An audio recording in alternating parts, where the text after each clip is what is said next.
D'autres comédiens ont trouvé leur bonheur en pratiquant eux aussi les deux formats, à l'instar de Brian Cox, 56 ans de carrière et une lucidité à toute épreuve sur les forces et les faiblesses du cinéma face à la série.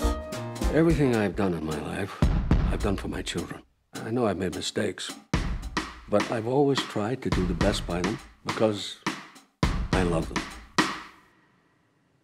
Is there one show that made you love television? Oh, no, I've always been a lover of television. I mean, television now has reclaimed itself, particularly in the UK. It's second to none now. But in the 90s, it was all run by men in suits. It was all run by people who really didn't understand the creative process at all. Being a Scot, I'm very fiscally orientated, you know, so I just decided I'd rather earn money making crap films in the US than doing crap television in the UK. Yeah. So that propelled me to go to America. But I've always loved television. Television it's the long form. And I think television is now, in a way, much more the people's media than anything else. Yes. I want a broadcast network. I want to see what other news operations we can sweep up. Local TV? Dad, nobody watches TV. Why shouldn't we do all the news? Well, Kim Jong pop, because that's not how things work in this country. Films is not available to audiences in the same way. It's much more corporate cinema. Yes. And it really is about the blockbuster. So you've got 5 cinemas in a multiplex, and 4 of them have got Spider-Man, the Avengers, the Spider-Man, what have you. They've all got that. And then this one cinema is struggling for all the other work. And it's very unfair. So it's a monopolized form.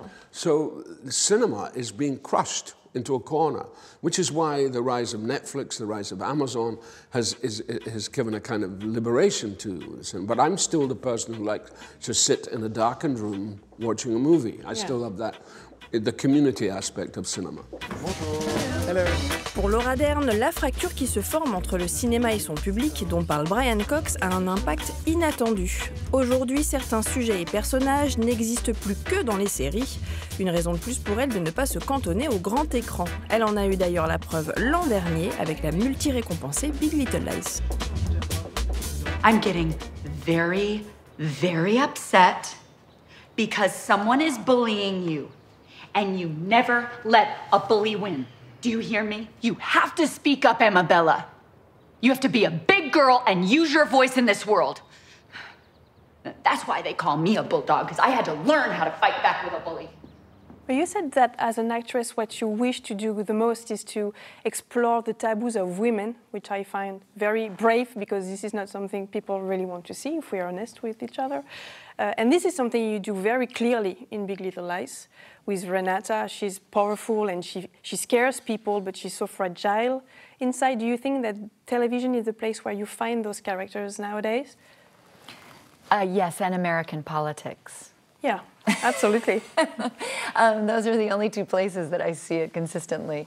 Women that are misunderstood and labeled incorrectly and unfairly, and so we must be advocates, right, for each other and for these characters, and give humanity to and kindness toward women's rage and sexuality and courage and humor.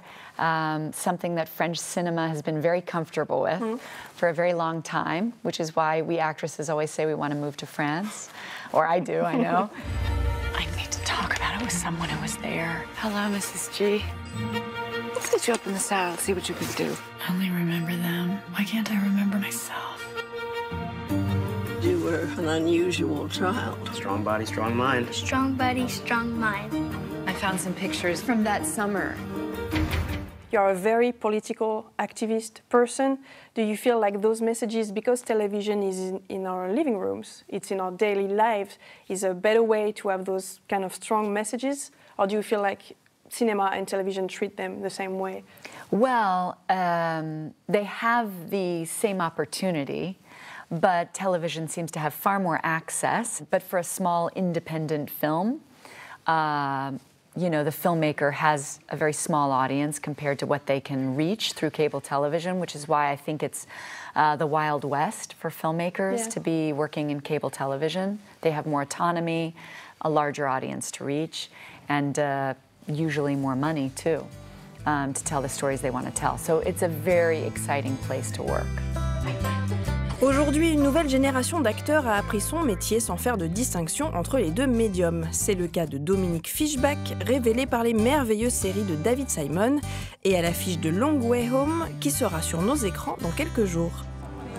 I want to do something with my life, but every time I try, there's always something. You're bitching the fuck up and you act like you don't want to go. She used to say that the cars in the night could sound like the ocean. I keep trying. Every time I close my eyes, all I see is you. You want to come in? The first time I saw you on screen, it was on The Juice. Yes. And before that, you had done Show Me a Hero. And now, in Night Comes On, you're in every scene, which is very different from the experience of a TV show. So how did you feel making that switch? And did you have to prepare because you knew you're going to be everywhere all the time? Yeah, actually, I think because I wanted to act since I was 10 years old, a little kid, I always imagined being on film and movies. So I think it wasn't really much of a change for me. I was excited for the opportunity to be in every scene, to be there every day, because that's ultimately what I want. I want to be on set all the time. Yeah. So with The Deuce, it's such a huge cast that, you know, if we're shooting from February to August, maybe I'm there like once or twice a week and they get all of my scenes in one day. So being there every day was really cool. You sure you don't want to do nothing tonight, Louis? Nothing? I like watching a movie with you as well. You know I got a regular tonight. I see this one in the tank. Those white girls are getting $50 more per day.